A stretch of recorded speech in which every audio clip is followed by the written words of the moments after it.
Kita mulai ya. Selamat pagi semuanya, juga selamat siang Romo Alip. Terima kasih sudah hadir pada pagi hari ini, siang hari ini untuk ibadat Prapaskah yang pertemuan pertama. Temanya Gereja Berjuang Menghadirkan Masyarakat yang Bahagia dan Sejahtera. Potret kondisi dan potensi dasar untuk mengawal aksi. Mari kita buka pertemuan kita pagi ini dengan lagu pembukaan, Ya Tuhan Kami Datang.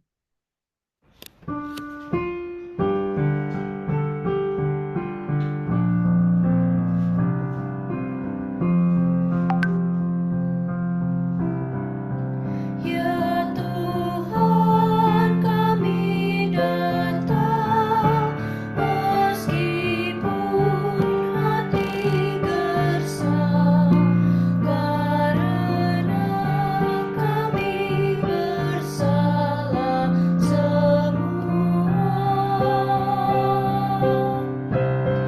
Pada Dikau, pada teman, pada kawan, serta lawan, karena kami bersalah semua. Di dalam sikap benci dan hasrat cinta diri, pantaskah kami menghadap padamu? Tanpa maaf, tanpa berkat, tanpa ampun yang melimpah, pantaskah kami menghadap padamu?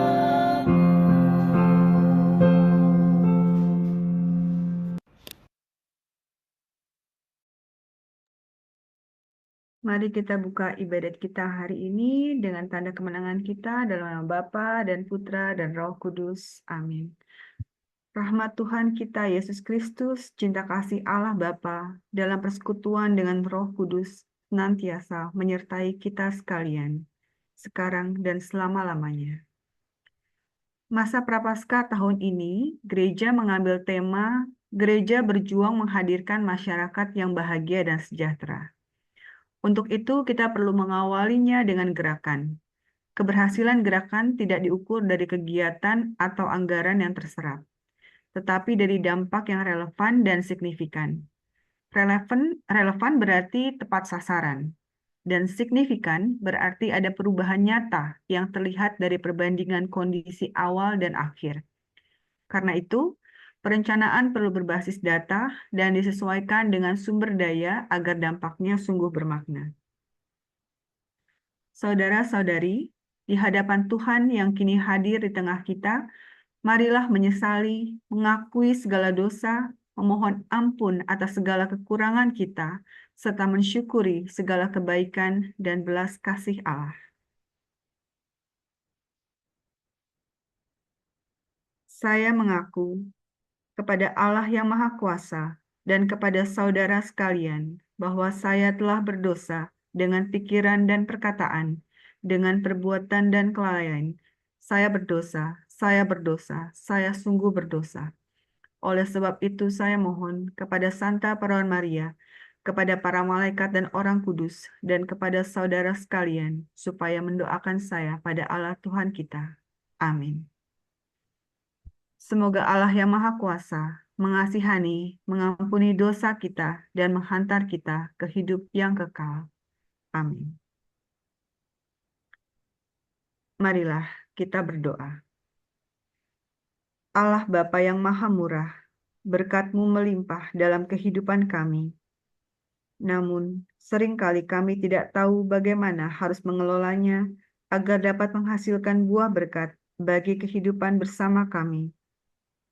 Bukalah mata dan pikiran kami, untuk melihat realita hidup kami, sehingga kami semakin mengerti apa yang harus kami lakukan untuk menghadirkan damai sejahtera dalam kehidupan kami, dan hati kami semakin dikuatkan untuk saling berbagi sejahtera demi Kristus Tuhan dan pengantara kami.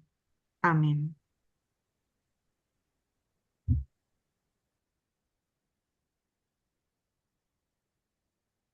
Bacaan Kitab Suci. Romo Alip, silakan. Ya. Tuhan bersamamu Dan dan bersama. bersama rohmu. Inilah Injil suci menurut Lukas. Dimuliakanlah Tuhan. Injil Lukas bab 14 ayat 25 sampai dengan 35. Pada suatu kali banyak orang berduyun-duyun mengikuti Yesus dalam perjalanannya. Sambil berpaling ia berkata kepada mereka, "Jikalau seorang datang kepadaku dan ia tidak membenci bapaknya, ibunya, istrinya, anak-anaknya, saudara-saudaranya laki-laki atau perempuan, bahkan nyawanya sendiri, ia tidak dapat menjadi muridku. Barang siapa tidak memikul salibnya dan mengikuti aku, ia tidak dapat menjadi muridku. Sebab, siapakah di antara kamu yang kalau mau mendirikan sebuah menara, tidak duduk dahulu, membuat anggaran biayanya, kalau cukup uangnya untuk menyelesaikan pekerjaan itu.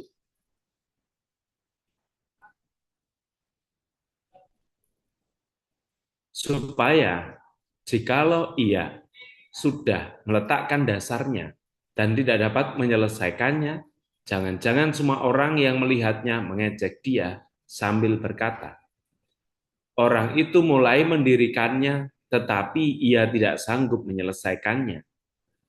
Atau raja manakah yang kalau mau pergi berperang, melawan raja lain, tidak duduk dahulu untuk mempertimbangkan apakah dengan 10.000 orang ia sanggup menghadapi lawan yang mendatanginya dengan 20.000 orang.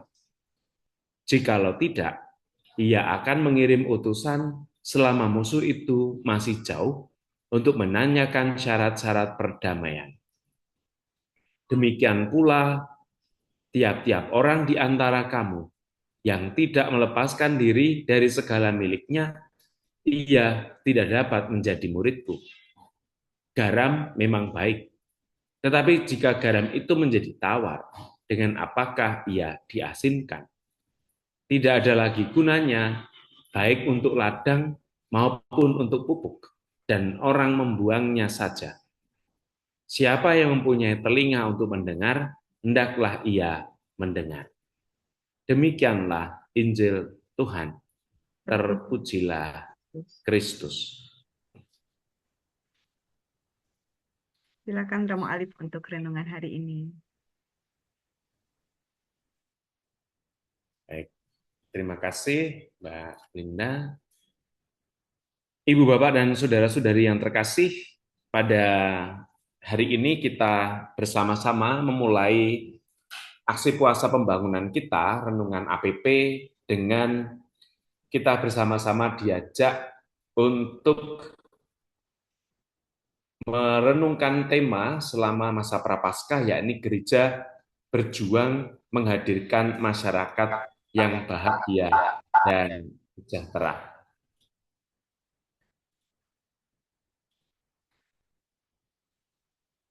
Ketika kita hari ini diajak untuk merenungkan tema dari aksi puasa pembangunan kita, yang mana tema pada hari ini kita diajak untuk membangun sebuah spiritualitas untuk mengawali aksi puasa pembangunan dengan dua kata kunci tadi di awal di dalam pengantar itu. Kata kunci pertama adalah signifikan, berarti dari berbagai macam hal yang akan kita renungkan, itu benar-benar sesuatu hal yang penting dan menjadi prioritas bagi kita, maka dikatakan sebagai hal yang signifikan. Dan kata kunci yang kedua adalah relevan. Relevan itu berarti tindakan-tindakan yang nyata yang kita kerjakan selama masa prapaskah, karena prapaskah itu kan berarti kita diajak untuk memiliki 3 aspek. Yang pertama adalah puasa dan pantang, dan hari ini kita berpantang dan berpuasa di hari Jumat. Lalu yang kedua adalah berderma, dan yang ketiga adalah berdevosi atau berdoa, salah satunya dengan merenungkan salib Tuhan dengan jalan salib pada hari ini juga. Secara khusus, kita selama 1 bulan ke depan atau selama pertemuan-pertemuan yang akan kita langsungkan selama 7 Jumat, itu akan merenungkan tema gereja berjuang menghadirkan masyarakat yang bahagia dan sejahtera. Dan kata bahagia dan sejahtera itu kalau kemudian secara spiritualitas diterangkan dengan istilah BBM, bahan bakar minyak, gitu ya. BBM yang pertama, B yang pertama adalah bahagia. Bahagia kenapa? Karena kita merasa sungguh bahwa Allah itu mencintai kita seutuhnya. Maka kalau orang bertobat, orang untuk membangun pertobatan, itu harus memiliki semangat atau spirit yang ada dalam dirinya bahwa Tuhan itu mencintai dia. Maka B yang kedua adalah bertobat berarti membersihkan hati supaya selaras dengan kehendak Allah dan semakin peka dengan sesama. Dan ini sangat signifikan dan relevan. Maka orang akan bertobat dan pertobatannya itu benar-benar mengubah hidupnya karena dia sungguh mengalami cinta Tuhan. Dan ketika kita bisa mengalami cinta Tuhan itu, kita merasakan kebahagiaan.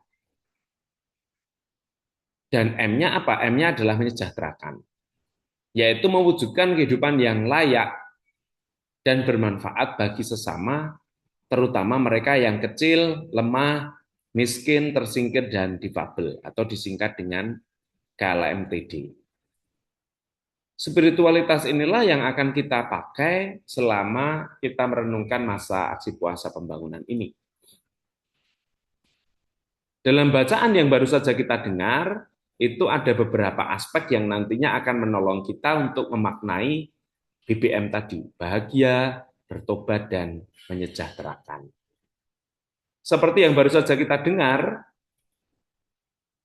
Lukas itu memiliki poin-poin penting dari ayatnya untuk kita jadikan sebagai pondasi dasar untuk menjadi pribadi yang relevan dan signifikan. Poin yang pertama pada ayat 26 dinyatakan bahwa kalau orang mengikuti aku dan tidak membenci orang tuanya, istrinya, anak, dan saudaranya, dan kata ini jangan diterjemahkan secara letterless ya, letterless itu apa adanya.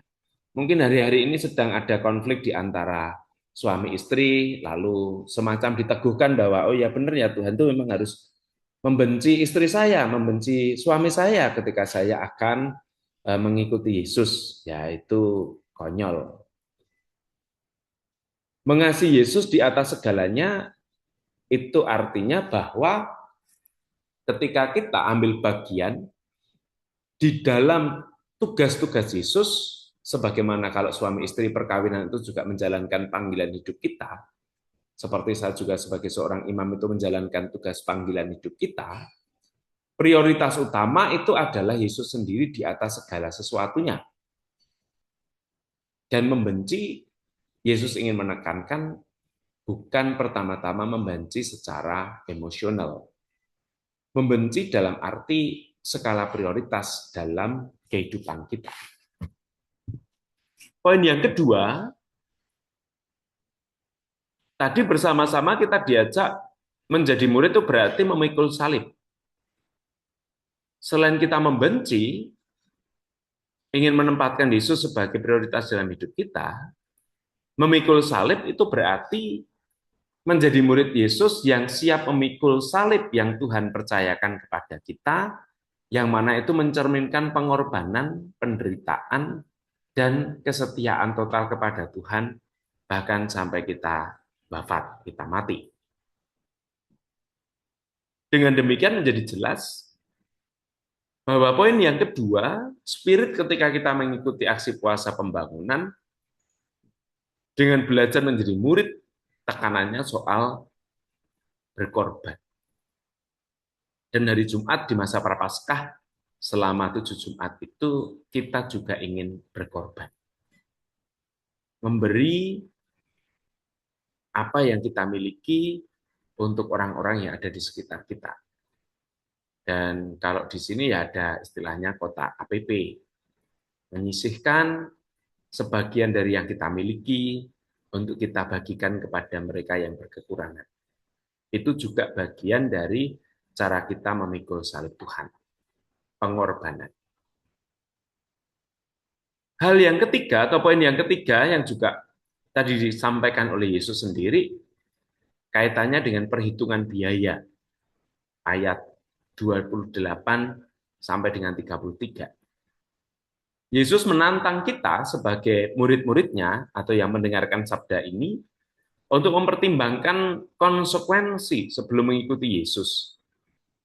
Sebagaimana atau layaknya menghitung biaya membangun sebuah menara atau kekuatan pasukan untuk bertempur. Dalam bahasa yang sederhana, ketika kita mengikuti aksi puasa pembangunan, kita tahu benar bahwa orang berpuasa itu pasti akan lapar. Kalau kita hari ini mengambil keputusan, puasa dan pantang kita itu adalah makan 1 kali 1 hari.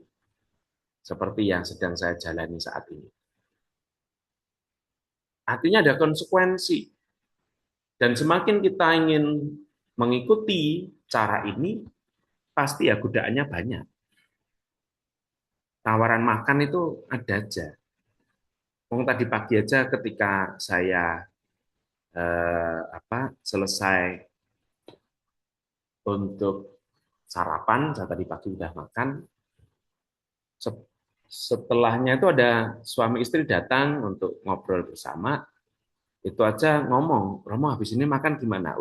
Saya sudah selesai. Tadi harusnya kamu datang sebelum saya sarapan, saya bilang gitu. Godaan itu langsung aja datang. Dan itu konsekuensi yang harus kita ukur juga, kita perhitungkan juga. Lalu hal yang keempat, Yesus tadi juga mengatakan menjadi garam yang berdampak. Yesus mengingatkan murid-muridnya untuk menjadi garam yang punya dampak, memberi teladan dalam hidup sehari-hari, dan berfungsi dengan baik di dalam dunia, bukan menjadi tawar dan justru tidak berguna.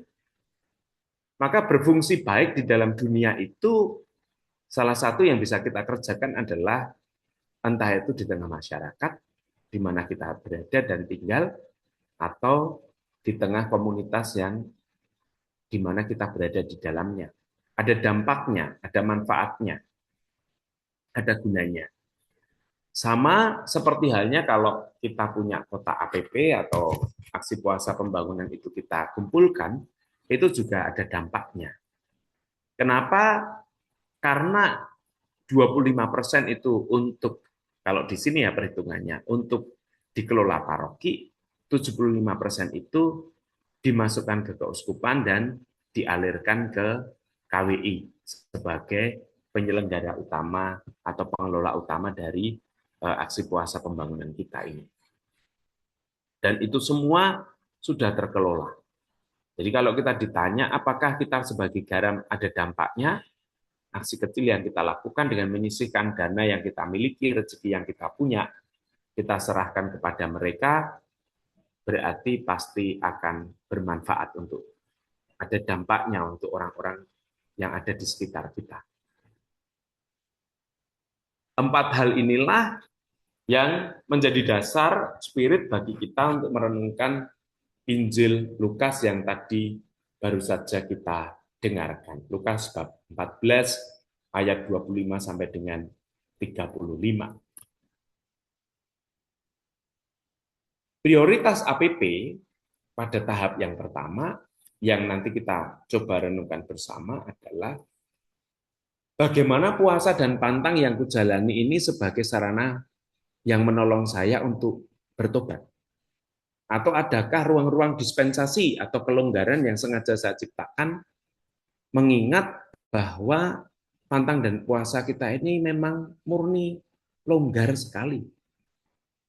Ada enggak usaha-usaha konkret untuk apa istilahnya ya, ketat dalam berpantang dan berpuasa yang mau dijalani. Bahkan komunitas Qatar sendiri mungkin cara untuk ayo kita sama-sama sebagai satu komunitas berpantang apa gitu. Lalu yang kedua yang juga bisa kita renungkan, bagaimana caraku berderma sebagai salah satu jalan untuk aksi puasa pembangunan ber-APP. Ambil bagian dengan berbagi. Misalnya ada satu hari yang khusus untuk kita menyelenggarakan misalnya berbagi nasi bungkus misalnya. Dan yang ketiga adalah bagaimana peranku agar bantuan atau hal yang ingin kita lakukan, kebaikan itu dapat sampai kepada mereka yang memang benar-benar membutuhkan. Tiga hal ini yang nanti coba kita diskusikan bersama, berangkat dari 4 poin yang coba kita renungkan bersama. Mengasihi itu berarti memprioritaskan Yesus, memikul salib itu berarti siap berkorban dan konsekuensinya, dalam menghitung biaya yang akan kita lakukan di dalam seluruh perjalanan APP kita, dan menjadi garam yang punya dampak. Tiga hal inilah yang akan kita coba renungkan, mungkin tidak akan semuanya, tetapi Ibu Bapak dan saudara-saudari bisa berbagi dari tiga ini, bisa satu atau dua yang bisa kita bagikan bersama. Saya akan menutup permenungan kita sebelum membuka ruang sharing atau pertanyaan yang mau kita langsungkan dengan sebuah kisah yang semoga memberi ilustrasi atau gambaran bagaimana kita berjuang untuk memanfaatkan yang Tuhan berikan kepada kita dan mempergunakan segala hikmat yang Tuhan berikan kepada kita, rezeki yang kita terima sebagai jalan bagi kita untuk ber-APP. Sebagaimana tadi di awal ada 3 kata kunci, bahagia, kemudian bertobat, dan menyejahterakan. Kisahnya demikian. Sekali peristiwa, ada seorang malaikat maut yang datang kepada seorang yang sudah secara definitif akan dicabut nyawanya. Dan orang ini sangat terkenal kikir, sebutlah namanya Mukidi begitu. Mukidi ini seorang yang cukup berada, dan malaikat itu datang untuk menjalankan tugasnya dengan SK, surat keputusan Tuhan untuk mencabut nyawanya Mukidi. Jadi Bu Bapak, kalau besok ada malaikat yang datang tanya, SK-nya itu peruntukannya untuk apa? Supaya kita tidak takut duluan gitu ya. Oh, ternyata SK-nya malaikat itu untuk kabar gembira. Jangan-jangan kita malah sudah ketakutan. SK-nya jangan-jangan untuk mencabut kita. Nah, malaikat pencabut nyawa ini datang kepada Mukidi, dan si Mukidi yang terkenal kikir ini berkata kepada malaikat sang pencabut nyawa ini, malaikat, bantulah aku, barang 3 hari saja, maka aku akan memberimu 1/3 hartaku. Karena diketahui hartanya memang triliunan gitu ya. Kemudian malaikat itu berkata, tidak Mukidi, saya tidak mau menerima. Dan saya tetap akan mencabut nyawamu. Lalu si kikir ini, si Mukidi ini memohon lagi, jika engkau memperbolehkan aku tinggal 2 hari saja, akan kuberi engkau 2 triliun yang ada di gudangku. Malaikat maut itu pantang menyerah dan berkata, tidak mau. Saat ini juga kamu bersama dengan aku. Dan malaikat maut ini menolak semua yang ditawarkan oleh Mukidi si kikir ini. Kemudian si kikir ini, si Mukidi ini berkata kepada malaikat, kalau begitu malaikat, berilah aku waktu sebentar untuk menuliskan wasiat kepada saudara-saudaraku. Lalu malaikat itu berkata, oke lah, saya beri waktu, silahkan.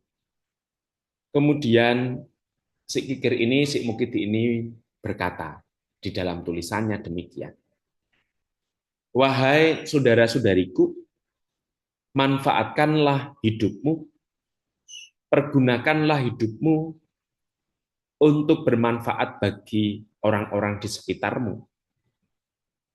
Ternyata aku tidak dapat membeli hidup ini dengan 3 atau bahkan 2 triliun. Pastikan bahwa engkau menyadari nilai dari waktu yang Tuhan berikan kepadamu, saudara-saudariku. Gerek, tanda tangannya Mukidi, Jumat 27 Februari 2026. Lalu selesai dia bertanda tangan, sang pencabut nyawa membawa nyawanya Mukidi ini, yang kikir ini, menuju ke pengadilan terakhir. Dalam perjalanan ia menyesali seluruh hidupnya dan dia menangis. Malaikat itu pun terharu karena melihat Mukidi, dan kemudian dia pun mengeluarkan sapu tangan atau kacu yang diberikan kepada Mukidi ini. Lalu Mukidi ini mengusap air matanya, dan kacu itu diuntel-untel banjur, juntel, dan ceritanya selesai. Ibu bapak dan saudara-saudari, kita punya 40 hari untuk retret. Dan pakailah masa retret ini, masa penuh rahmat ini, untuk menjadi pribadi yang bahagia, karena kita begitu dicintai Tuhan, untuk menjadi pribadi yang siap, sedia untuk bertobat, karena pertobatan itulah jalan terang bagi kita untuk kembali kepada Tuhan, hidup selaras dengannya, dan menyejahterakan berarti kita beramal kasih, berbagi kepada orang-orang yang memang kita pandang membutuhkan perhatian dan pertolongan kita. Dan kita berbagi tidak harus berupa materi, tetapi bisa jadi sapaan, bisa jadi obrolan, bisa jadi waktu yang mana kadangkala kita mengatakan sibuk. Ini yang bisa saya bagikan, dan mari kita bersama-sama berdiskusi, berembuk, berbicara tentang APP, merenungkan gereja menjadi gereja yang berjuang hadir di tengah masyarakat yang bahagia dan sejahtera. Tuhan memberkati kita semua. Terima kasih Rama Alif untuk renungannya. Dari teman-teman, apakah ada yang mau ditanyakan atau sharing? Sebelumnya aku dulu deh, Ramo. Oke. Masa Prapaskah itu kan kita berpantang dan berpuasa. Biasanya itu lebih identik dengan latihan diri ya, menahan, mengendalikan diri gitu. Gimana caranya agar puasa dan pantang itu bukan cuma sekedar jadi latihan pribadi, tapi bisa berdampak nyata bagi orang lain juga dari puasa dan pantang yang kita lakukan. Ya. Baik, Winda. Pantang dan puasa itu punya 2 aspek yang perlu kita sadari. Yang pertama, kita ugah hari. Ugah hari itu dalam bahasa sederhana adalah mengambil jarak dengan berbagai macam hal yang dikatakan sebagai hal yang harus kita, istilahnya itu puasa dan pantang, itu berarti hal-hal yang bisa jadi kita senangi secara materi, apapun itu. Entah itu sifatnya atas branded, entah itu sifatnya Shopee, entah itu sifat-sifat yang mendorong kita, menggoda kita, apalagi akhir-akhir bulan kayak gini ya, Imlek dan sebagainya, itu kan diskon bertebaran di mana-mana. Nah, itu sebenarnya bagian dari pantang dan puasa. Jadi ugah hari itu adalah menempatkan prioritas di dalam hidup kita bukan lagi hal-hal yang harus kita kejar dalam level duniawi, tetapi kita tingkatkan pada level yang ilahi. Ilahi itu dalam bahasa sederhana adalah ya tadi, prioritas itu adalah Yesus sendiri.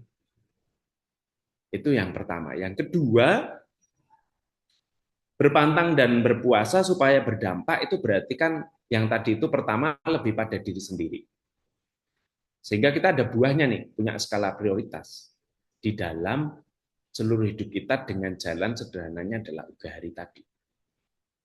Lalu yang kedua, di tengah komunitas kita bagaimana berpantang dan berpuasanya? Kalau tadi kata kuncinya itu adalah semangat untuk berbagi. Dalam bahasa yang lain adalah bagaimana orang-orang di sekitar kita itu bisa merasakan kehadiran kita. Kehadiran kita itu kan bisa jadi seperti saat ini ya, secara online, kebersamaan, atau mungkin secara offline bersama-sama di gereja, ada tugas-tugas yang bisa kita lakukan, atau bahkan di tengah masyarakat. Dua aspek itu menjadi makna yang bisa lebih luas dan sangat berdampak baik pada diri sendiri dengan kita tertolong punya ritme dan pola yang baru dengan membangun sebuah skala prioritas dalam hidup kita. Lalu yang kedua adalah semakin berdampak juga orang-orang yang sekitar kita itu dengan mereka yang selama ini ingin kita perhatikan. Artinya mungkin di tengah keluarga, bisa jadi juga orang-orang di tengah komunitas atau bahkan masyarakat. Salah satu yang konkret misalnya ketika kita berangkat bekerja, misalnya kok kita melihat ketemu orang yang selalu di situ dengan murung, mungkin suatu saat kita datang dan membelikan kopi kepadanya, ini kopi lalu lewat jalan, kan itu juga bentuk perhatian yang mungkin mengusik kita dan mencoba membiarkan secara natural kemanusiaan kita itu melakukan tindakan-tindakan yang tanpa berpikir panjang bahwa nanti kalau saya memberi saya akan dinilai ini. Nah, itu yang perlu kita singkirkan. Mungkin dampaknya bukan dampak yang lebih besar yang dimaksud, tapi dampak kecil yang sudah dan bisa kita kerjakan lebih dulu. Jadi ibaratnya melangkah sederhana, langkah kecil, tetapi orang yang akan kita beri perhatian ini atau apapun itu, dia merasakan bahwa oh ternyata aku juga diperhatikan. Yang mungkin selama ini tidak pernah dia rasakan dari orang-orang yang ada di sekitar dia atau di sekitar kita. Nah, dua aspek itulah yang bisa kita capai sebagai sarana bagi kita untuk memiliki dampak dalam pantang dan puasa kita. Nah, catatannya adalah seperti dalam bacaan tadi ya, kita harus tahu persis konsekuensinya. Mungkin perbuatan baik kita konsekuensinya tidak diterima dengan baik pula. Yaitu bukan sebuah apa istilahnya urusan yang harus kita urus di situ, tetapi tindakan ini konkret nyata ada di situ. Itu Linda, semoga menjawab.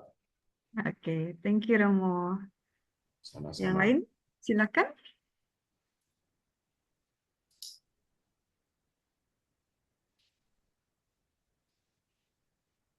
Hari ini pada puasa kelihatannya, puasa menyampaikan sesuatu juga. Jadi Ah, cukup menghayati dengan cium. Hening.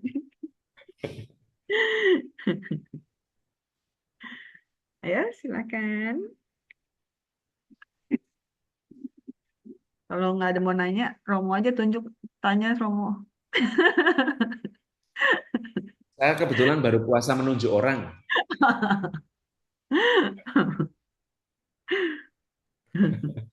Selamat pagi Romo. Selamat pagi, Pak Rimbun. Waduh, ini harus bikin video ini. Oke. Tanya Romo, sebenarnya bukan mengenai puasa Romo. Oke, Jadi saya pernah dengar gitu bahwa baik di baik di mata Tuhan gitu ya, tapi tidak baik di mata manusia gitu Romo. Menurut versi seseorang gitu, versi dia melakukan sesuatu gitu. Apa oke. yang saya lihat itu eh, ada beberapa orang atau mungkin saya atau siapa lah ya, misalnya dia tuh ketika sudah merasa dia rajin gereja, rajin baca Alkitab gitu ya, dan apapun berhubungan dengan Tuhan, dia tuh udah merasa levelnya sudah agak di atas gitu. Jadi levelnya meningkat gitu dengan hubungan dengan Tuhan. Tentu dia merasa bahwa dia semakin dekat sama Tuhan dan intim dengan Tuhan dan dia merasa Tuhan itu bersama dia gitu. Tetapi kenyataannya itu merasa dia baik dengan Tuhan gitu. Tapi kenyataannya justru dengan orang dia menjadi di mata orang sendiri orang melihat dia ini terlalu sombong dalam arti orangnya oke gitu ya, tapi dia terlalu sombong dalam kesombongan rohani Romo. Itu yang maksud saya itu. Jadi orang melihat dia tuh misalnya ada salah seseorang atau berdebat tentang sesuatu ajaran atau berdebat tentang suatu Alkitab, dia tuh merasa paling benar gitu Romo ya. Dan itu sangat sangat mudah bagi dia itu untuk eh, menyalahkan orang lain eh, yang menurut versi dia itu dia merasa sudah lebih tahu karena selama ini dia lebih banyak eh, dekat dengan Tuhan menurut ajaran Tuhan gitu. Tetapi orang akhirnya jadi kurang kurang simpati gitu Romo ya. Dan itu ada juga gitu di pernah juga saya ngalamin di teman-teman dulu atau di waktu di teman di tempat lain gitu. Justru itu adalah seorang pengurus gereja gitu Romo ya. Eh, menghadapi orang seperti gini sebenarnya agak susah Romo karena mungkin dia akan terus merasa eh, sombong rohani gitu Romo. Kalau dalam hal ini gimana gitu Romo bagusnya untuk ber berinteraksi dengan mereka sih seperti gitu Romo. Makasih Romo. Oke, makasih Pak Rimbun. Ada satu hal yang menjadi prioritas ketika kita ketemu dengan kasus sejenis ini gitu ya, kesombongan rohani. Sebenarnya gini Pak, yang dia butuhkan itu kan berarti pengakuan ya, pengakuan atau validasi atau afirmasi bahwa apa yang dia lakukan itu berkenan di hadapan Tuhan sehingga tadi dikatakan dekat dengan Tuhan, semakin intim dengan Tuhan. Kita bisa memastikan bahwa dia hidup di satu sisi.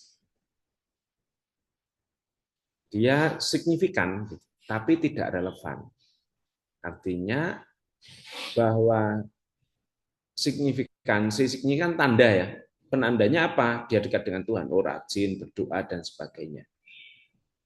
Tetapi di satu sisi dia relevan enggak? Relevan itu artinya tindakan-tindakan dia itu seperti yang diharapkan oleh Tuhan. Salah satu yang diharapkan Tuhan itu kan kerendahan hati. Maka ketika kita kemarin Rebu Abu kan bacaannya jelas ya. Jangan sampai hidup keagamaanmu apa istilahnya sama dengan orang Farisi.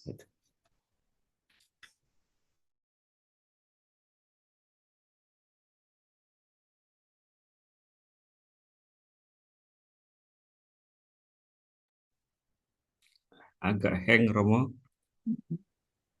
Pris ya. Ya, freeze kayaknya.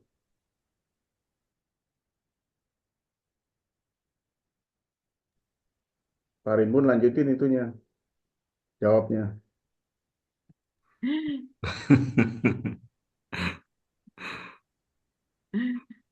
Kan serem. Mungkin datanya habis Di kali orang itu. lain lah kita. Kalau di sisi Tuhan. Lah, Romo beneran. Ya, yang beneran. Nah, bentar. Keluar dulu dia. Wah,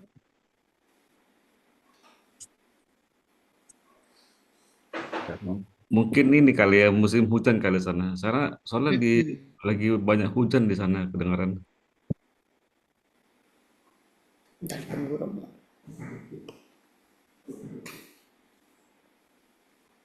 udah.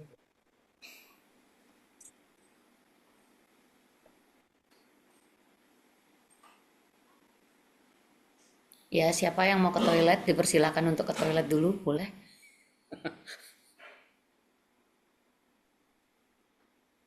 Terima kasih, Bu Guru. Jangan lama-lama ya, Dek ya. Balik lagi ya. Baik-baik, Bu.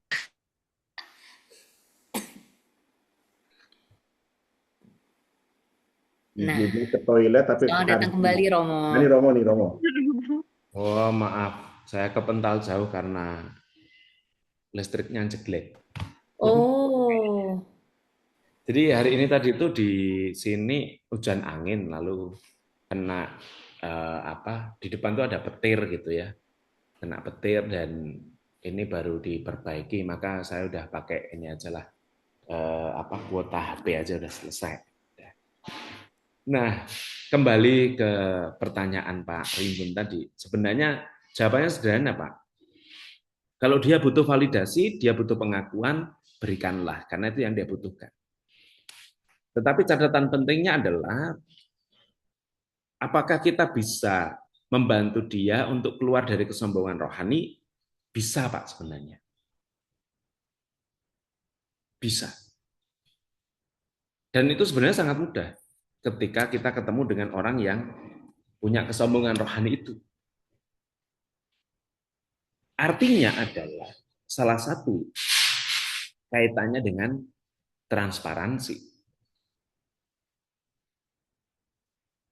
Jadi transparansi itu kan misalnya dia pengurus gereja dan sebagainya, kita tanya dong, kamu penggunaan duitnya gimana? Sampai 0 rupiah enggak bertanggung jawabannya.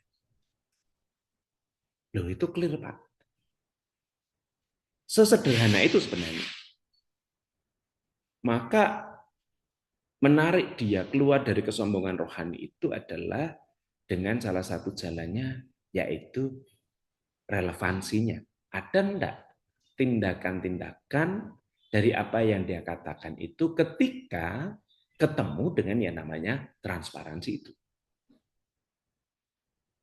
Dan hampir dipastikan sejauh pengalaman saya sampai 18 tahun jadi imam, pasti selalu bermasalah di ruang itu. Artinya apa? Transparansi hidupnya itu clear enggak? Ya, pasti enggak clear juga. Bukan mau menghakimi orang, tapi faktanya begitu gitu. Maka jalan sederhananya supaya dia menarik dari kesombongan bahkan dia pengurus gereja, ya kita tanya aja. Pak, kemarin RAPB-nya gini. Clear enggak, Pak? Kalau dia marah berarti itu unclear. Artinya apa? Transparansinya enggak jalan. Dan itu cara kita untuk menolong orang itu dalam bahasa yang sederhana adalah menarik diri dari kesombongan rohaninya. Dan itu hampir banyak kasus di situ, Pak. Orang kemana-mana doanya rosarium, bawanya panjang, lebar gitu kan. Kalau ditanya dia sebagai pengurus, kamu kemarin pakai ini, pertanggungjawabannya gimana? Nah, pusing tuh. Dan kita ngelihat hal seperti itu clear tuh, gitu. Begitu. Saya ada satu ini bentar. Satu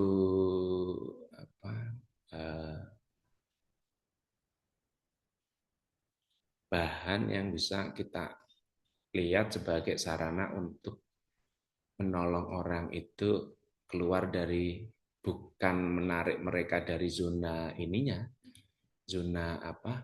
Zona eh, kebaikannya dia sebagai pengurus, tetapi keluar dari ininya apa? Kaitannya dengan kesombongan rohaninya itu.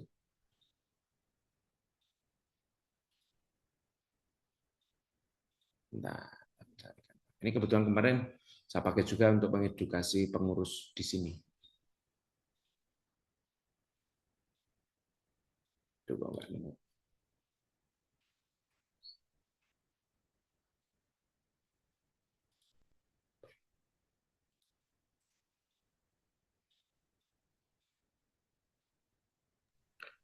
Berarti Romo pengalaman selama di paroki Romo, eh, pengurus-pengurus dari gereja sebenarnya Romo sudah banyak juga melihat hal seperti gitu Romo ya. Iya, benar Pak. Dan saya minta maaf bahasa yang tidak enak didengar. Saya sikat Pak semua.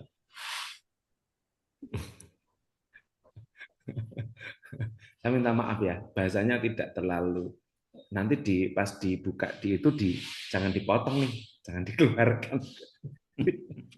Dimasukkan TikTok repot gue. Hmm. Tapi itu common sepertinya Romo kalau di saya nggak tahu kalau di sini ya. Nggak pernah maksudnya nggak terlalu dalam terlibat kalau di gereja Qatar ya. Oke. Kalau di Indonesia tuh kebetulan adik-adik di paroki juga, yaitu ceritanya juga sama kayak gitu. Pembangunan gereja gitu. Wah kayaknya orangnya setiap hari ini loh, apa setiap hari ke gereja gitu. Tapi begitu ditanya transparansi, kebetulan adik bendahara gitu kan, nah bingung dia jawabnya. Nah, Terus mulai marah, ngambek, left group deh. Nah, left group terus pertanggung jawabannya gimana adik? Adik tinggal bingung. dan persis itu yang menurut saya selama ini kita ingin menolong tadi, dia keluar dari zona itu. Ini nih. Tapi kan orang yang digituin mungkin nggak kerasa loh Romo. Biasanya, Justru kita rasakan ya tuh. Kita kasih perasaannya supaya masuk ke situ gitu. Nah, ini clear. Jadi kata kuncinya adalah hormati uang umat. Sebenarnya di situ letaknya. Kenapa kok kita ingin jalannya dipastikan clear tuh.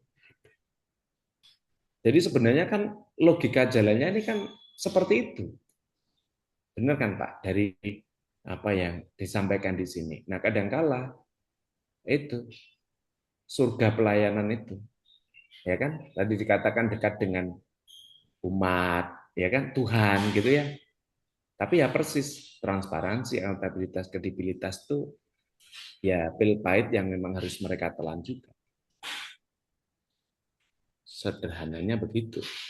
Dan saya di sini sudah sampaikan ke Dewan di sini bahwa saya mungkin dibenci di satu sisi, oke, tetapi saya tidak rela gereja ini diinjek-injek orang yang tidak transparan tadi.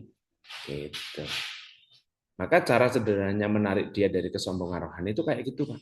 Tanya aja transparansinya. Kalau dia marah, berarti kita jadi yakin dia nggak transparan. Gitu aja udah. Kan semua sudah ada logika jalannya, pola transparansinya.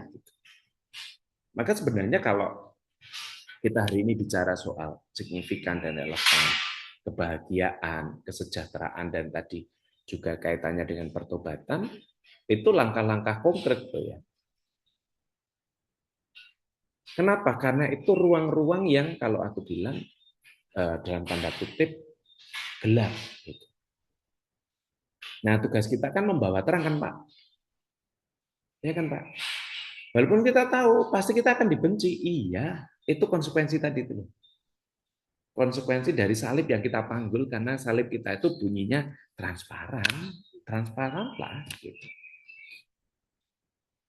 Karena bentuk transparansi itu cara sederhana untuk menghormati uang umat itu. Nanti tak kasih lah itu PowerPoint-nya. Termasuk tadi apa saudaranya Mbak Ika itu biar rada kenceng kereng ya. Ya wajah garang gitu. Berantem Romo. Kadang-kadang tuh kita menghindari berantemnya juga ya Romo gitu. Ya, tapi menghindari itu akhirnya justru tadi semakin menginjak-injak gereja. Loh, itu bahasa dalam tanda kutip kasar loh ya.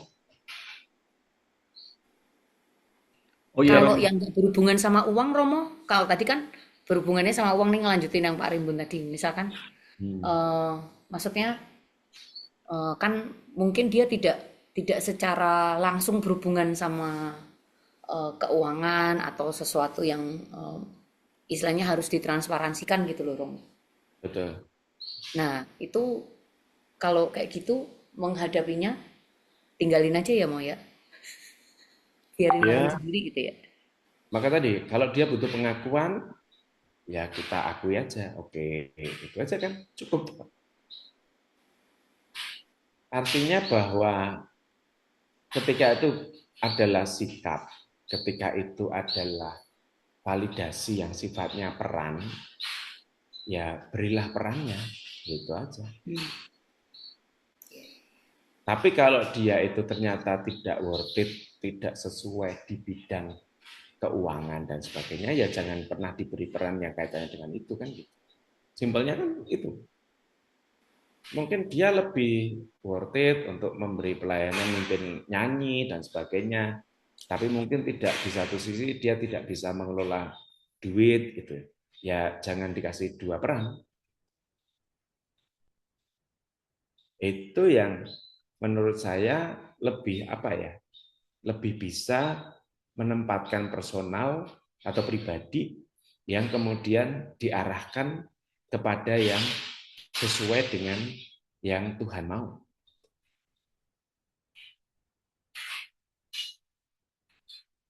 Artinya transparansi itu bisa berlaku satu kaitannya dengan harta benda, pengelolaan, keuangan gereja dan sebagainya, tapi di sisi lain adalah potensi kemampuan. Maka kalau kita bisa mengakui yang bersangkutan ini, oh dia jago loh doa rosario, ya berilah peran. Sambil pelan-pelan kita mengajak bahwa hidup juga perlu ditata, dikelola. Transparansi perlu dikedepankan, diupayakan. Itu adalah ruang-ruang yang menurut saya cukup menolong orang tersebut untuk dalam bahasa sederhananya kembali on the track kepada Tuhan. Supaya tidak terjebak dan terkungkung di ruang kesombongan rohani tadi.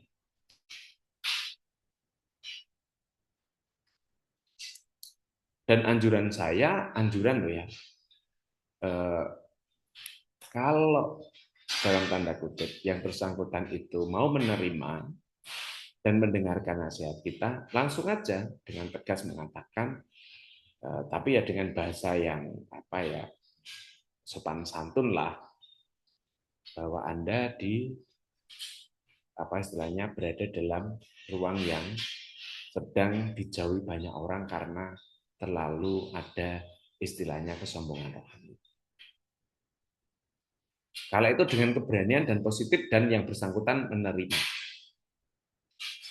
Tapi kalau tidak bagaimana? Kalau tidak ya anjuran saya dengan cara tadi memberi peran tetapi tidak secara penuh di satu sisi atau bahkan bisa secara penuh di sisi lain dengan istilahnya mengajak untuk melihat istilahnya kalau pada renungan atau apa atau doa-doa dan sebagainya ditatapkan dengan salah satu adalah kerendahan hati.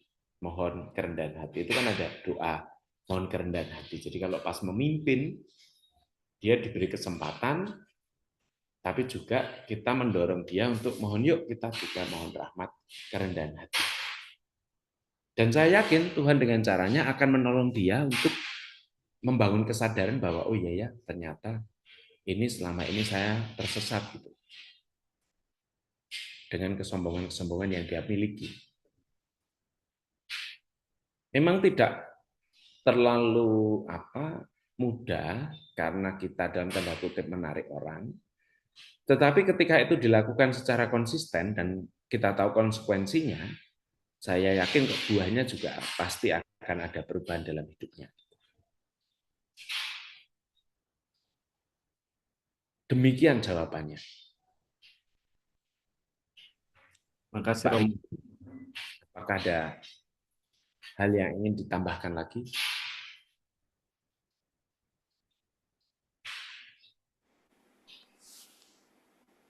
Saya mau sharing Romo. Oke. Sesuatu yang menampar, membuat saya sendiri sebagai pribadi yang dibilang sudah dewasa juga malu gitu ya gitu.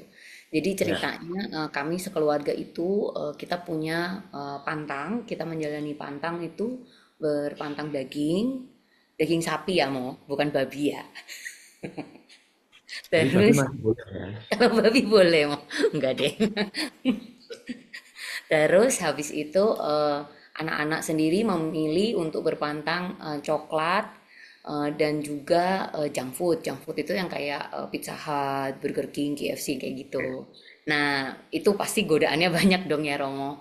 Terus hari minggu pertama Prapaskah aja, kebetulan anak saya yang nomor 2 tuh di hari Jumat kemarin tuh Jumat tanggal 20 Februari itu ulang tahun.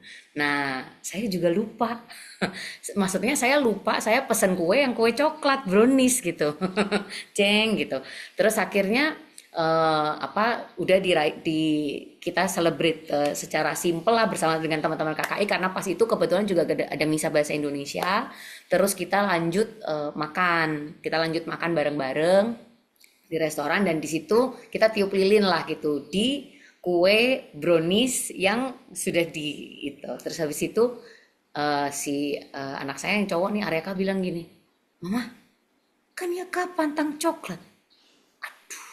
Mama lupa, Mama lupa deh, maaf. Terus gimana nih? Jadi Aka nggak bisa makan lah kuenya. Ya udah nggak apa-apa. Itu ada Romo di situ, kan ada Father Rodel juga gitu. Terus saya bilang gitu, nggak apa-apa dek, nanti puasanya diganti hari lain aja. Membenarkan gitu ya, terus menormalkan yang tidak normal.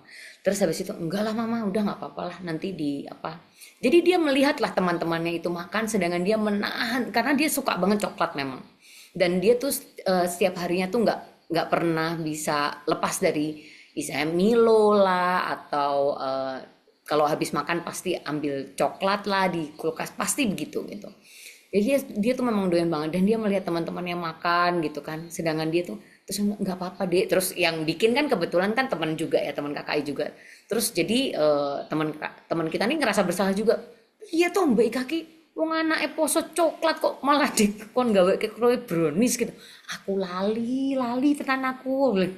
Nah, terus habis itu dan dia beneran tuh bertahan gitu. Pokoknya dia nggak ini terus.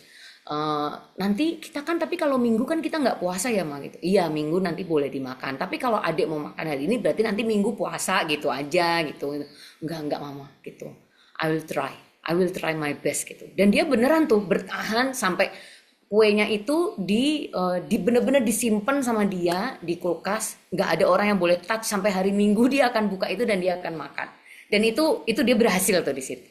Nah, kemarin kita pergi ke tempat teman lagi gitu. Terus kita makanlah di sana. Marmer cake, ada coklat juga. Mama, come on. Terus habis itu disuguhin bakso. Mama kan kita nggak boleh makan sapi. Terus saya tadinya udah mau kan kalau misalkan kalau misalkan disuguhin orang ya gimana gitu. Ya udahlah ya gitu. Tapi karena ngelihat dia nih gitu, segitu kekehnya dan dia nggak ngambil itu marmer cake gitu, dia ngambil kue yang lain yang tidak coklat dan dia juga nggak makan bakso yang which is itu dia juga doyan dan dia kepengen gitu kan gitu. Terus saya jadi kayak tertampar gitu, anak sekecil itu aja bisa menahan gitu ya, saya yang udah dewasa kok membenarkan apa istilahnya tuh melonggarkan apa yang harusnya diketatin gitu. Terus akhirnya gara-gara ngeliat dia saya juga nggak jadi dia ambil bakso, ya sudah lah ya. Nanti aja lah gitu. Itu aja Romo sharingnya. Jadi di situ saya melihat bahwa kayak dikasih tamparan gitu sama Tuhan gitu. Anakmu aja bisa gitu. Kok kamu malah menganjurkan sesuatu yang harusnya diketatin di masa pantang puasa ini gitu. Jadi kayak dikasih sama Tuhan itu pelajaran dari seorang anak kecil ini. Itu aja Romo. Iya. Dan kita semua tahu bagaimana, semoga sudah terinfo ya untuk apa istilahnya kaitannya dengan 40 hari itu seperti apa hitungannya ya, kayak gini kira-kira. 40 hari itu kalau kita hitung caranya simpelnya ini. Jadi ada 38 hari kita itu efektif. Berarti kan Senin sampai Sabtu dan ditambah 2 hari di mana kita full puasa. Itu pemahaman. Maka ditambah 38 ditambah 2 berarti 40 hari. Dan sebenarnya aturan kita puasa, sekali lagi tadi yang kita dengar bersama, amat sangat longgar sekali. Jadi amat aja sangat dan longgar sekali. Maka perlu ditambahkan nilai-nilai yang lain ketika kita mencoba untuk membangun ruang-ruang pantang dan puasa. Dan saya rasa nilai pengorbanan kalau tadi mau dikatakan dengan berani berkata tidak atau membuat keputusan-keputusan yang dalam tanda kutip tadi dalam cerita anak dari Mbak Ika itu istilahnya memberi sebuah arti pertobatan, saya rasa ya di situ letaknya. Dan pertobatan itu kan bukan berarti dari diri sendiri, tapi juga situasi-situasi yang pernah terjadi dalam hidup kita. Dan persis itulah kenapa kita 40 hari berpuasa dengan hari Minggu, supaya kita bisa istilahnya kayak libur puasa. Nah, selebrasi-selebrasi itu menurut saya bukan soal godaan atau gangguan, tetapi bagaimana kita bersikap terhadap berbagai macam peristiwa yang sedang terjadi dalam hidup kita. Dan apa yang diputuskan dengan udah aku keep, aku nggak akan buka sebelum hari Minggu, saya rasa itu punya nilai lebih selain berkorban. Yang kedua, dia ugah hari. Ugah hari itu ibaratnya bahwa saya senang nih, saya mau, tetapi saya berani berkata tidak. Seperti halnya dalam Injil minggu yang lalu, godaan, di mana Yesus juga berkata tidak terhadap godaan itu. Maka justru ruang sehatnya adalah ruang baiknya bagi kita yang sedang menjalani pantang dan puasa adalah ketekunan, ketertiban, dan yang paling penting adalah prioritas yang sedang kita lakukan itu semua demi kemuliaan Tuhan. Maka ruang yang kita bangun walaupun itu tidak ketat sekali dan bahkan sebaliknya sangat longgar sekali, dengan keputusan-keputusan yang kita buat, ada enggak skala prioritas dalam hidup kita? Maka kalau tadi di awal itu kita diajak untuk melihat bagaimana Tuhan itu mau menempatkan soal ini, membenci orang tua, istri, anak, bahkan nyawa sendiri, dalam hal ini mau memprioritaskan. Kita punya prioritas. Maka orang berpantang dan berpuasa itu kan bukan hanya sebatas menahan lapar, tetapi orang diajak untuk punya prioritas dalam hidupnya.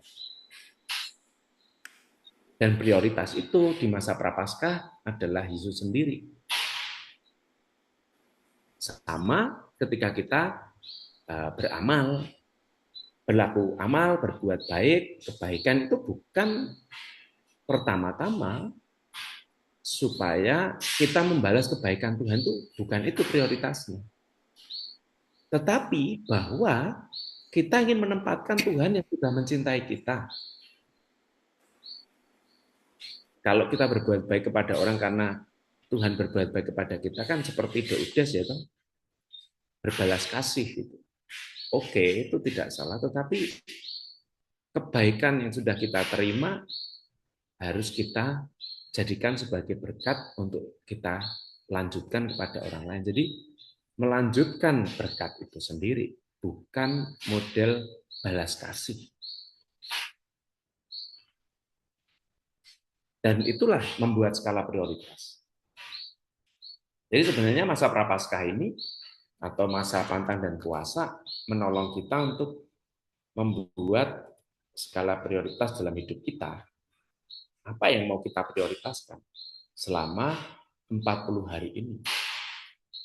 Maka kalau itu terjadi, itu dilakukan, saya rasa kok hidup kita semakin ke sini juga akan istilahnya itu apa ya, semakin benar-benar memiliki makna, memiliki nilai, semakin berharga, berharga bagi kita sendiri, tapi juga semakin berharga di mata Tuhan, bernilai. Nah, maka ya provisiat bisa menahan makan coklat, bisa menahan untuk makan bakso, sehingga ketahanan terhadap godaan itu kenapa? Ya karena ada nilai yang mau kita capai, yaitu kemuliaan Tuhan, yaitu demi Tuhan yang mencintai kita. Kalau tetangga sebelah kan itu semua supaya dapat amal. Iya kan? Supaya dapat amal, supaya dapat pintu surga, supaya dapat. Jadi itu doudes. Saya melakukan supaya saya dapat sesuatu. Tapi kita kan nggak begitu modelnya. Model kita adalah model yang punya skala prioritas dalam hidup kita. Dan itu lakukan aja. Bahkan tadi ingin merestitusi, mengganti di mana saya melanggar. Itu kan sebuah nilai yang baik. Mengajari anak kalau aku melanggar ya aku harus kena sanksi. Lalu kan nilai yang lain yang bisa didapat adalah respect terhadap keputusan diri sendiri. Ada restitusi yang mau dilakukan, ada nilai yang mau disampaikan lebih dari sekedar saya tidak taat aturan dan minta maaf. Itu tanggapan saya. Maka ya sampaikan kepada anak, sampaikan pada diri sendiri, kalau mau makan enak, makan bakso, makan steak, makan daging sapi, daging babi, lakukan itu di hari Minggu. Kenapa? Karena kita tidak berpantang dan berpuasa di hari Minggu. Supaya kita tidak salah hitungan tadi itu loh, yang 40 hari itu. Mau ngajak anak jajan, mau ngajak ini ya itu pakai aja di hari Minggu. Siap, Romo. Permisi Romo, saya mau agak meluruskan sedikit. Boleh, silahkan. Jadi kalau di Middle East itu kan kita di Qatar ya, kita gerejanya tuh hari Jumat, Romo. Betul. Jadi Jumat itu seperti hari Minggu di Indonesia. Jadi kemarin sempat Romo itu bilang, Romo yang di sini, Father Rodel bilang, karena hari Jumat ini adalah seperti hari Minggu di tempat lain, jadi kita bisa berpantangnya di hari lain selain Jumat, misalnya Rabu. Seperti dulu waktu kami dulu di Dubai, itu dari gereja emang sudah jelas mengatakan kalau hari Jumat itu ada seperti hari Minggu, jadi kita pantangnya hari Rabu. Nah, itu kalau di Dubai. Nah, kalau di sini kan kita baru dengarnya minggu lalu dari Father Rodel. Jadi bagaimana Romo menurut Romo untuk eh, hari pantang di sini? Oke. Hal itu sudah diputuskan dan disepakati bersama sebagai satu komunitas sinodalitas ada di situ, menurut saya tidak ada masalah. Artinya persepsinya menjadi sama bahwa hari Jumat itu selayaknya hari Minggu. Cuman akan menjadi masalah ketika, catatannya ya, catatan kritisnya, hari Jumat Agung. Kan Jumat tuh.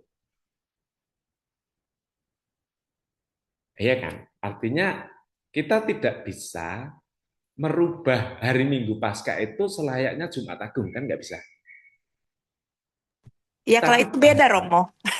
Ini untuk betul, pantangnya aja sih.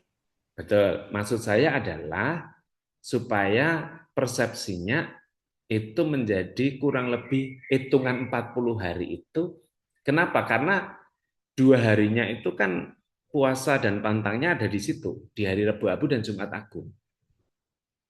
Jadi tinggal apa yang menjadi keputusan dan kesepakatan bersama di situ, tidak melanggar aturan, tetapi tentu ada konsekuensinya gitu loh. Maksud saya, ada konsekuensi yang perlu dipikirkan ketika secara hitungan 40 hari itu akan menabrak di hari Jumat yang mana hari itu hari libur. Itu kan. Karena hari suci kan Jumat, Kamis, Jumat, dan Sabtu. Minggu Paskah gitu. Hari sucinya ada di situ. Maka kalau kaitannya dengan pantang dan puasa, pasti bukan hanya soal pantang dan puasanya itu meliburkan di hari Jumat atau di hari Minggu, tetapi tinggal bagaimana secara akumulasi hitungan tadi itu tidak ada permasalahan ada di situ. Begitu. Jadi saya tidak sedang mempertanyakan atau mempertentangkan apa yang menjadi keputusan yang ada di sana. Tidak. Hanya konsekuensi-konsekuensi real yang memang harus disiapkan itu aja kan. Ketika ibaratnya apa yang terjadi di sana hari Jumat itu seperti hari Minggu. Maka kalau tadi ada konsekuensi bahwa itu dialihkan di hari lain kan seperti tadi yang saya sampaikan, ibaratnya seperti restitusi tadi. Yang kemudian menolong kita untuk secara perhitungan 40 hari itu benar-benar sesuai dengan liturgi atau kalender liturgi yang kita jalani bersama gitu. Begitu jawabannya. Terima kasih Romo, Romo saya ada satu penjelasannya. Romo. Oh ya, Ibu, monggo. Ini kan kalau dari pembicaraan tadi itu kan fokus ke pantang dan puasanya itu ke hal-hal yang duniawi ya, dengan makanan, dengan apa ya. Ya. Nah, boleh nggak kalau misalnya kita lebih menitik beratkan ke pantang dan puasanya itu justru ke hal-hal yang lebih rohani lagi gitu loh. Misalnya, ya udah saya ya berusaha sebulan ini bukan pantang yang berbentuk makanan gitu ya. Ya tidak ngomongin orang misalnya gitu, lebih ke hal-hal yang seperti itu untuk memperbaiki diri sendiri gitu loh. Tomo, boleh nggak? Jadi pantang puasanya yang makanannya di nomor 2-kan gitu. Iya, dan bagi Ibu Pauline itu bisa terjadi, Bu, karena sudah terbebas dari 60 tahun. Oh, tahu. Oh iya ya. Wah, hore. Nah, kan menurut ketentuan hukumnya itu kan minim 60 tahun. Oh, Oh berarti kalau iya. 60 tahun nggak usah pantang puasa ya, Romo? Oh. Kita berpantang, tapi nggak puasa. Oh, Oh. ayo Mbak, tak temenin. Nggak kelihatan 60 tahun. Kenapa? Kenapa? Itu bohong Romo, 60 tuh masih Masih 50 Romo, masih 30 yang 50. merimbun ya. Masih 50 Romo, Pantang itu bohong padel, 60. pantang padel. Dia juara padel Romo. Oh, Juara padel itu Tante Paul. Sebenarnya hanya memancing aja, angka itu benar enggak gitu kan. Karena 60 itu kan hanya itu aja.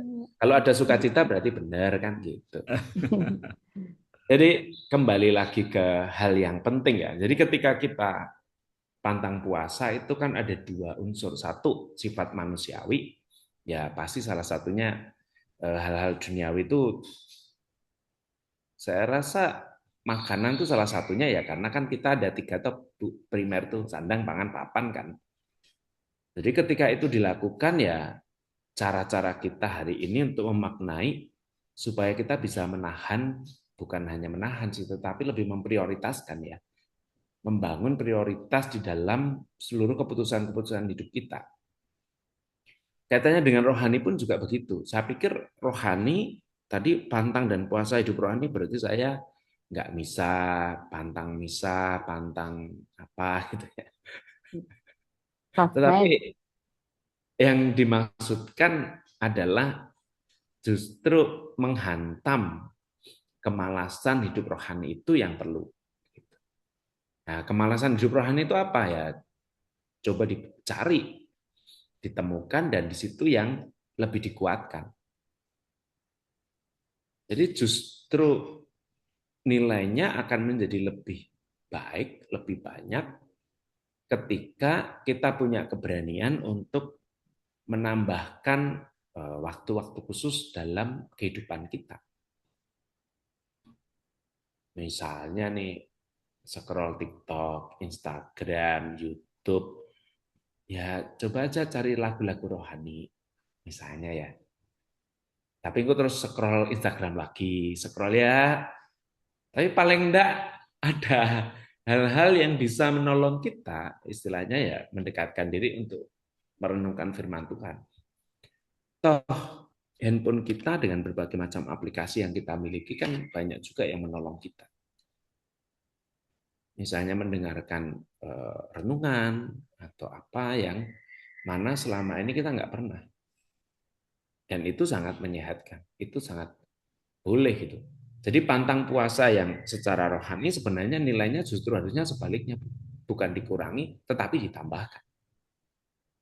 Jadi pantang puasa hidup rohani itu persis tidak sama dengan yang duniawi, mengurangi, tapi justru yang rohani itu pantang puasanya apa? Ditambahi lagi, ditambahkan.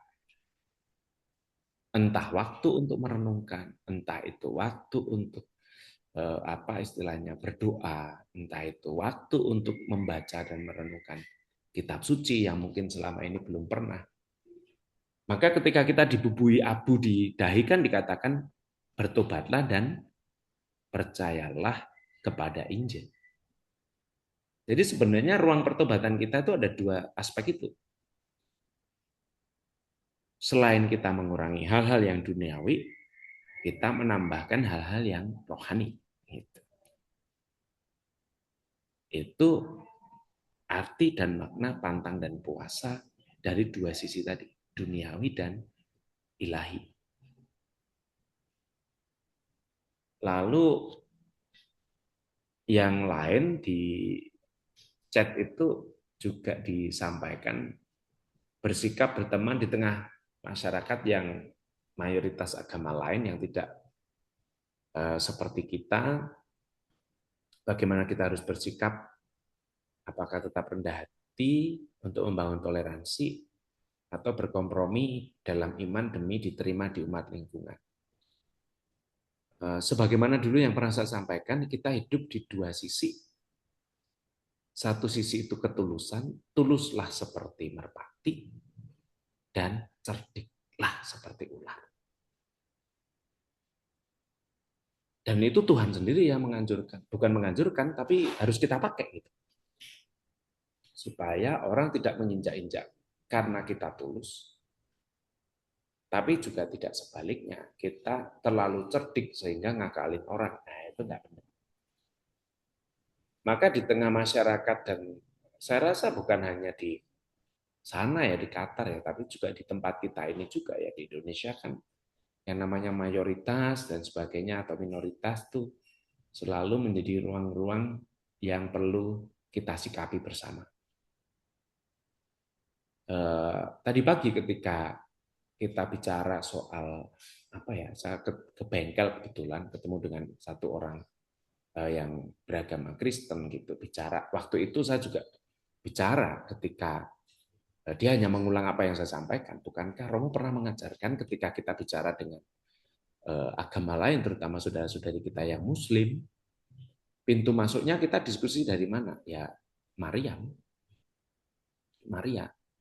Dan di dalam Al-Quran itu ada surat Al-Maryam. Dan di dalam surat itu, pada surat Al-Maryam itu surat yang ke-19, pada pasal dan ayat ke-11 itu dikatakan bahwa Isa bin Maryam. Jadi aneh. Anehnya adalah Isa kok laki-laki, kok binnya perempuan. Dan itu noted, tertulis tuh di Al-Quran. diakui itu oleh Muhammad. Maka kalau kita mau bicara atau memberi ruang-ruang toleransi, ya mereka saja kita kembalikan kan ke situ. Di dalam Al-Qur'an itu ada loh pengakuan penghormatan terhadap Isa bin Maryam. Itu hal yang melawan Al-Qur'an sendiri sebenarnya. Tetapi ya itu tertulis di situ. Kenapa? Karena selama ini yang namanya di sana kan pasti binnya itu adalah ayah laki-laki. Ini kok bin Maryam. Dan dikatakan Isa sebagai putra yang kudus, yang suci. Nah, mereka juga sebenarnya mengakui, cuman masalahnya ada ruang-ruang yang kadangkala kita perlu juga memberi underline, ketegasan.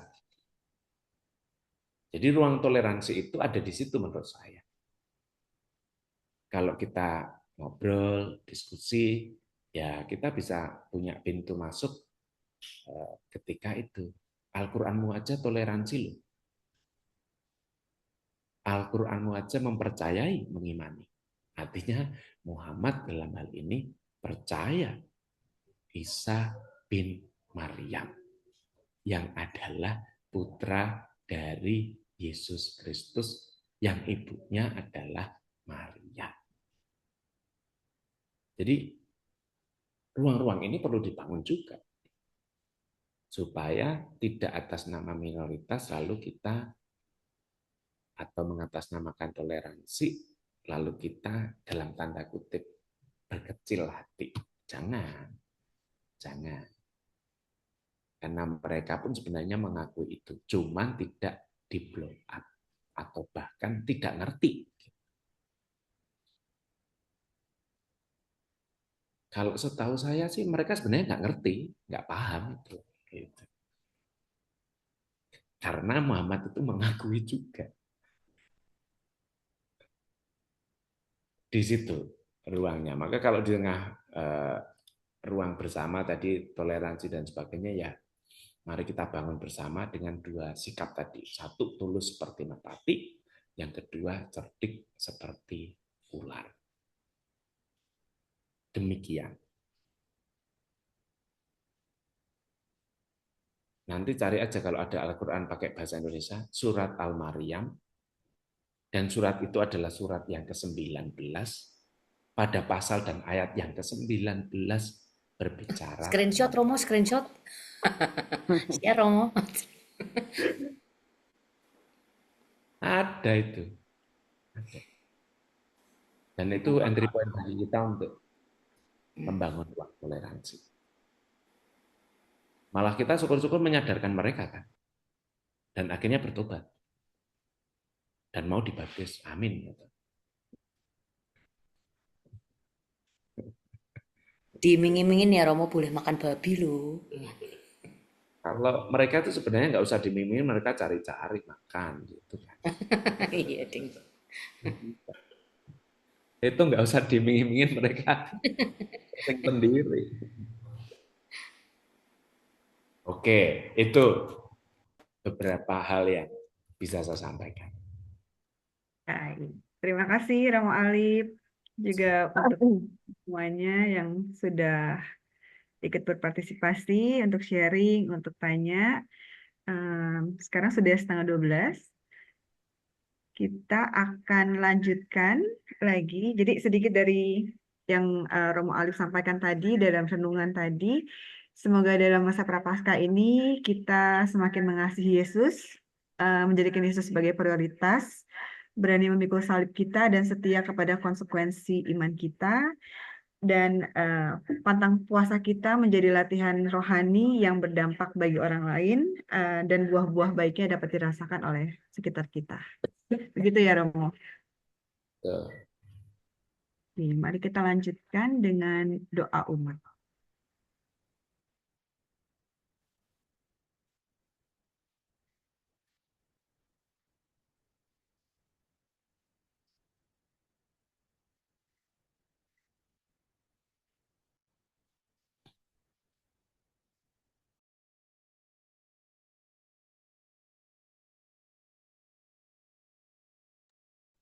Saudara-saudari terkasih dalam Kristus, Allah memanggil kita untuk menghadirkan karya pelayanan yang tidak hanya terlaksana, tetapi sungguh membawa dampak yang relevan dan signifikan bagi kehidupan bersama. Dengan rendah hati, marilah kita menyampaikan doa-doa kita kepadanya, agar setiap gerakan dan pelayanan gereja berakar pada kebutuhan nyata dan menghasilkan buah yang nyata pula.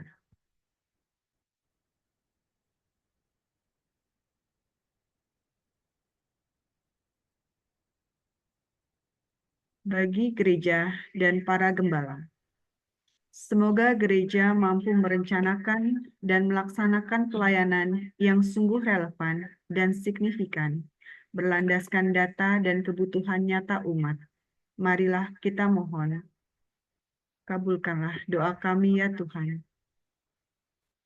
Bagi para pelayan dan penggerak kegiatan, semoga setiap pelayan diberi kebijaksanaan untuk menentukan sasaran yang tepat dan kesetiaan untuk menghadirkan perubahan nyata dalam karya pelayanan. Marilah kita mohon, kabulkanlah doa kami ya Tuhan. Bagi komunitas dan lingkungan kita, semoga setiap gerakan yang dijalankan, meski dalam lingkup kecil, tetap menghasilkan dampak yang bermakna dan membawa pertumbuhan iman. Marilah kita mohon, kabulkanlah doa kami ya Tuhan. Bagi kita semua yang hadir di sini, semoga kita mau terlibat aktif, mendukung dengan talenta dan sumber daya yang kita miliki, agar setiap pelayanan sungguh menjadi berkat bagi sesama. Marilah kita mohon, kabulkanlah doa kami ya Tuhan. Allah Bapa yang Maha Kasih, terimalah doa-doa permohonan yang kami panjatkan kepadamu dengan penuh iman. Semoga kami selalu siap untuk memulai sebuah gerakan, di mana dengan itu kami dapat menjadi saksi-saksi cintamu demi Kristus pengantara kami. Amin. Mari kita satukan doa-doa yang jauh dari sempurna ini dengan doa yang telah diajarkan Tuhan kami Yesus Kristus.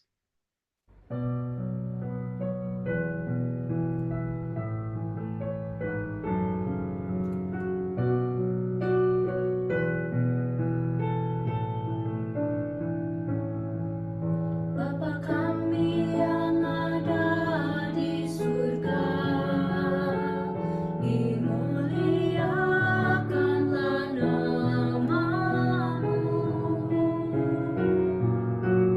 Datanglah kerajaan-Mu, jadilah kehendak-Mu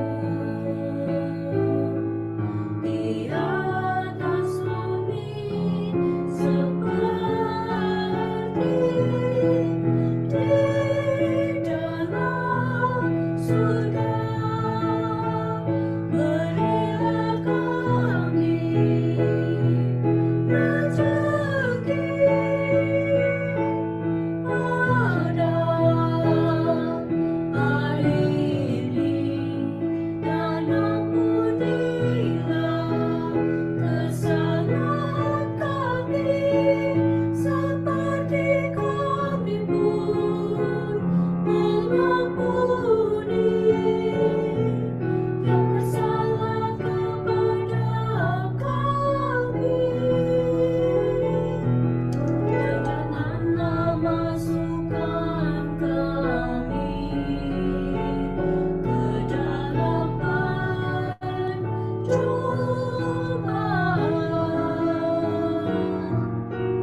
tetapi bebaskanlah kami dari yang jahat.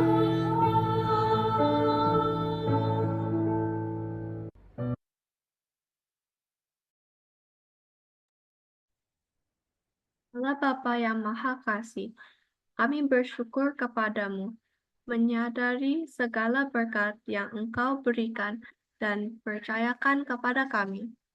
Kami sadar bahwa limpahan berkat-Mu itu membawa serta panggilan dan tanggung jawab untuk membela rasa kepada saudara-saudara kami yang membutuhkannya.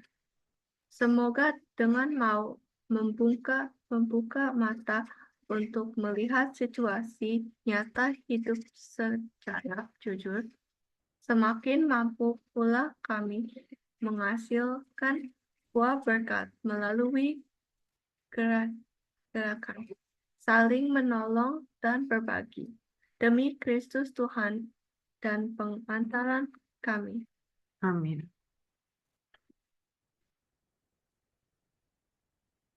Silakan berkat penutup dari Romo Ali.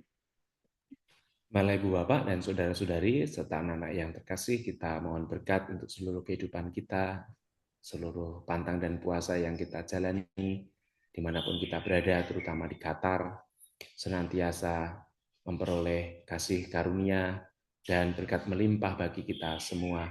Tuhan bersamamu dan bersama rohmu. Semoga turunlah rahmat berlimpah bagi kita semua, Bapa dan Putra dan Roh Kudus. Amin.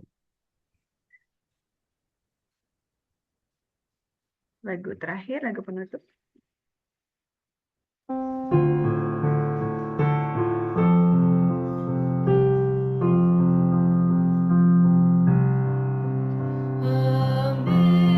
Amazing grace, how sweet the sound that saved a wretch like me. I once was lost, but now I'm found. Was blind, but now I see. 'Twas grace that taught my heart to fear, and grace my fears relieved. How precious did that grace appear, the hour I first believed.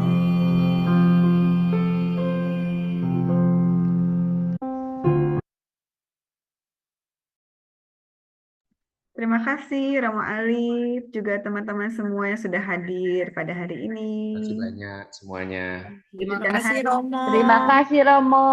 Boleh Terima buka, kasih, Romo. boleh buka Romo. videonya semua. Yuk kita foto dulu. Kita foto. Ya, ditunggu videonya. Oh iya, hari ini Pak Rimbun sama Mbak Reti happy anniversary. Oh Happy iya, anniversary. happy Pak Rimbun. anniversary Om Rimbun, Tante Reti. Tante Reti. Happy anniversary. Makasih Yang semua. keberapa sih Pak Rimbun? Om Rimbun yang keberapa? Yang 19 ke-20 tahun. Wih, Wow, keren. sayang pantang ya Om ya hari ini. Happy anniversary. Jadi nggak bisa dirayain. Kalau Jumat katanya libur tadi, boleh. Oh iya ya, oh betul. Udah, siap? Siap, mari kita foto. Oke, ditunggu. Udah semuanya. 1, 2, 3, cheese. Wait. Udah. Lalu. Dah. Terima kasih. Terima kasih. Terima kasih Romo. Terima kasih Romo. Terima Sampai kasih semuanya. sampai jumpa Jumat depan ya teman-teman Terima semua. kasih Dan- semuanya. Wah, anak Bisa makan hati, apa? hati, bisa hati, Lisbeth. Ih, mau dong. Kita makan apa, Ana? Makan apa, Ana, ditanyain. Ini pasti babi ya. Oh, iya.